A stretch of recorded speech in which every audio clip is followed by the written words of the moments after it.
Hey, what is going on, guys? SabRtooth here, and today we're going to be talking all about the most feared pumpkins. So you guys have been getting these a lot over the past couple days, I'm sure, and you guys can see right here, I have finished up my daily goals, and we're able to claim one of these pumpkins.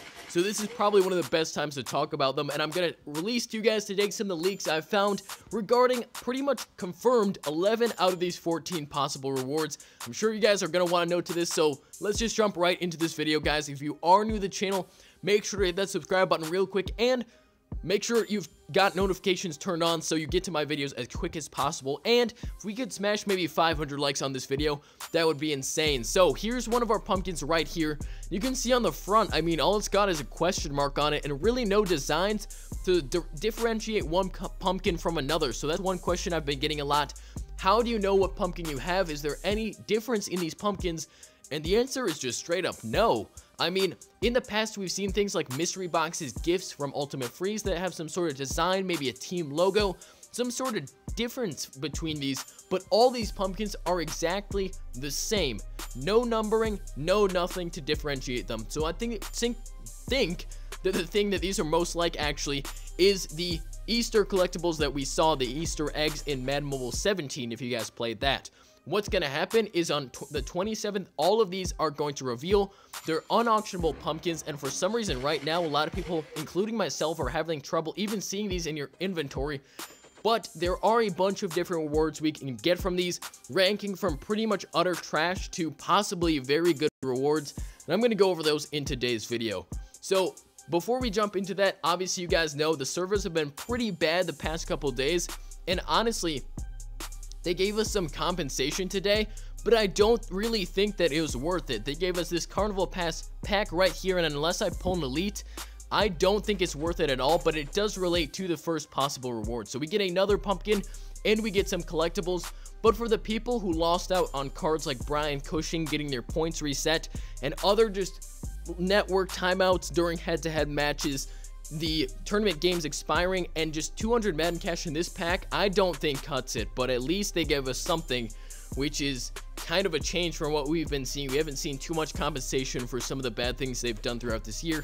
At least they gave us a little something, but those collectibles do relate to the first possible pumpkin reward that I want to talk about, and that is Nightmare Horse collectibles. Now, this is probably the worst one. This is the floor, the bottom, the utter trash, the lowest tier. 3 Nightmare Horse collectibles. Now, these numbers are all subject to change, and so are the rewards, but these are what right now it looks like they're going to be, and that can't even get you a third of a Nightmare player, a third of a gold player, so hopefully you guys aren't pulling those too often. The next one, 7 Midway Monster Carnival game collectibles. That's a little bit better, little over a third of a gold player, but still nothing crazy. I mean, if you pull too many of these, you are certainly not going to be happy with the pumpkins that you're pulling. The next one isn't even related to most feared, and it's one of your choice silver locker item and one of your choice silver coach. So you're going to obviously get 10 of them, but you just pretty much choose which one you want. It's pretty much just this collectible right here, which is so easy to get, it's almost worthless as well. All these lower tier rewards, if you guys get too many of these, I think some of you guys are going to get ticked off because some of these rewards are not too crazy. But as they get higher up, and the ones we don't know yet, I suppose they could be actually pretty decent. The next one, I guess, is just going to be 24/7 tokens. 50 of your team tokens and 450 program promo tokens. So these could be from Rising Stars, Team of the Week, Powerline, Legends, Dread Zone, etc. The next one, 100 stamina. That's not too bad, but it's nothing too crazy. It'll help you maybe grind out a few most feared events, so you can probably get a couple more tokens than if you were to pull them outright from the pumpkins, but still, that's really nothing to write home about. I mean, none of these rewards are too crazy. Now, the next one is where it could get interesting depending on if they're auctionable or not. The next one is a gold Powerline or Team of the Week player. If it was a Powerline player and if it was auctionable and you guys pulled that, right now they're going for bare minimum 50,000 coins. So that could actually be a significant hit to the market. It would make these cards a lot more just populated in the market, and it could really shake some things up. Team of the Week players are already somewhat cheap unless maybe you pull the kick returner, but knowing EA, they're most likely going to make all these players unauctionable in the first place. But if they did make them auctionable and you pulled a gold Powerline player, that might be actually pretty decent. The next one, large quick sell. I hate large quick sells. I suppose you could pull 1,000,000 coins from it, but there's such a low chance at it. And I'm just not a fan of large quick sells at all, probably because I've never pulled anything decent from them throughout the whole season. But if I pull a large quick sell, I'm not going to be happy either. Training points, that's why I'm going over to the training players. You guys may have been seeing these, and maybe you've been pulling them. There are elite, gold, and silver versions of these, but most feared training points, you pretty much have an equal shot at pulling either the Nightmare, the Dread Zone, or the Monster the Midway collectibles. And these are all right. I mean, they help out your most feared players, so maybe you have a boss or something, or just a normal most feared player. You want to train up, this may help you out, especially if you pull an elite one. So I guess if you pull an elite, you do get 5 of them. It wouldn't be too bad of a reward whatsoever. The next one is more standard.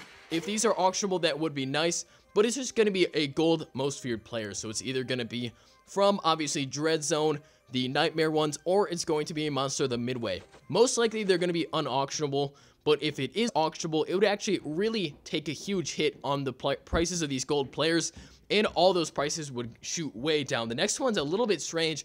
It's almost like Pumpkin Inception. You can pull 2 pumpkins for 1 pumpkin reward, so that's pretty interesting. In theory, you could actually get unlimited pumpkins, and the last one that we do know is going to be a legend collectible. Now, these have gotten pretty expensive, not even under 90k. Maybe, I don't know, 120,000 coins. I know these things are getting up there in price, especially with inflation. And if you guys pull the legend collectible, you're going to be doing pretty good. Even if it's unauctionable, which most likely it probably is going to be. If you're going for a legend, this could save you a significant amount of coins. So I think this reward is not too bad. Now, the last 3 rewards, we don't really know yet. One of them may be an elite most feared player, which would be really, really nice. That has a value of over 1,000,000 coins if you pull that one. But the other ones, I mean, we could be seeing some maybe exclusive most feared cards. You never know. We could be seeing things like last year we saw in the Easter promo, at least, there were certain unauctionable super rare Easter players that some people were pulling. So imagine if they had some of those for us here in the most feared promo this year. So hopefully you guys are somewhat excited for these pumpkins to open. I know I'm somewhat excited as well. I'm hoping we can pull some good pulls as well and get some elite players for free. If you guys did learn anything, make sure to hit that like button. Go out there, stay hungry, stay humble, and remember, hard work beats talent when talent doesn't work hard. I'll catch you guys in the next video. Peace.